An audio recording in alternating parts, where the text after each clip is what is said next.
Today we are going to read about another topic, that is glucose-6-phosphate dehydrogenase deficiency.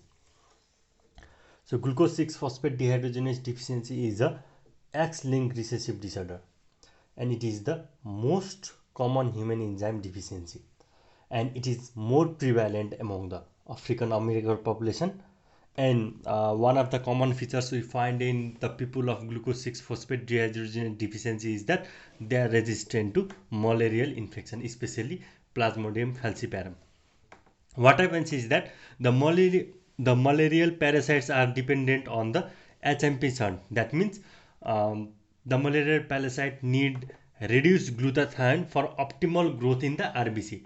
So for the reduced glutathione, it requires the proper functioning of the HMP shunt, because from the HMP shunt the NADPH is produced, and NADPH keeps the glutathione in the reduced state.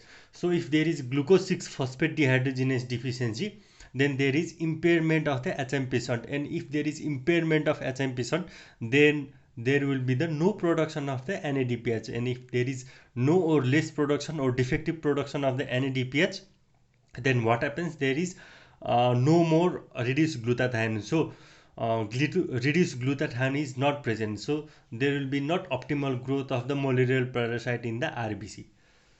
So another thing I want to tell you, that the NADPH is necessary to keep the glutathione in the reduced stage.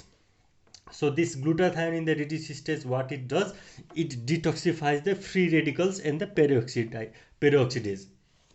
So mainly the glutathione in the reduced states helps to detoxify the various free radicals that are harmful to the cells, and that may do the chemical injury to the various cells.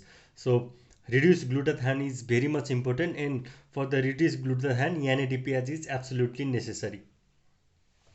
And decrease NADPH in the RBC, what it does, it does the hemolytic anemia. It causes hemolytic anemia due to poor RBC defense against the oxidizing agent.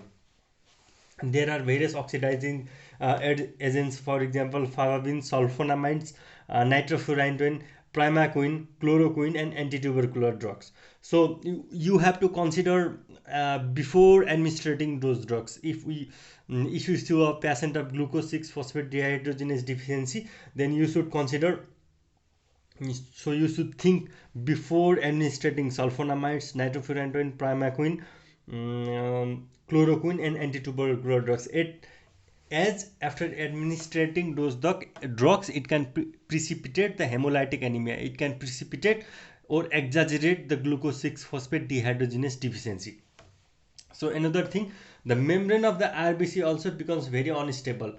So because the RBC needs the NADPH and reduced glutathione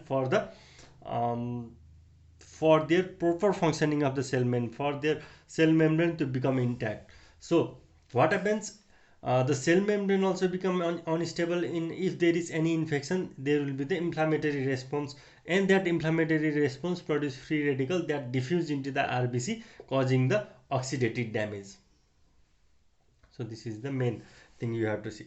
And also if there is decreased amount of the RBC, then if there is decreased amount of the NADPH, then there will also be the decreased phagocytosis. As there is decreased phagocytosis, there will be the more chance of infection, and if there is more infection, ultimately there will be the inflammatory response, and there will be the oxidative damage to the RBC and various other cells.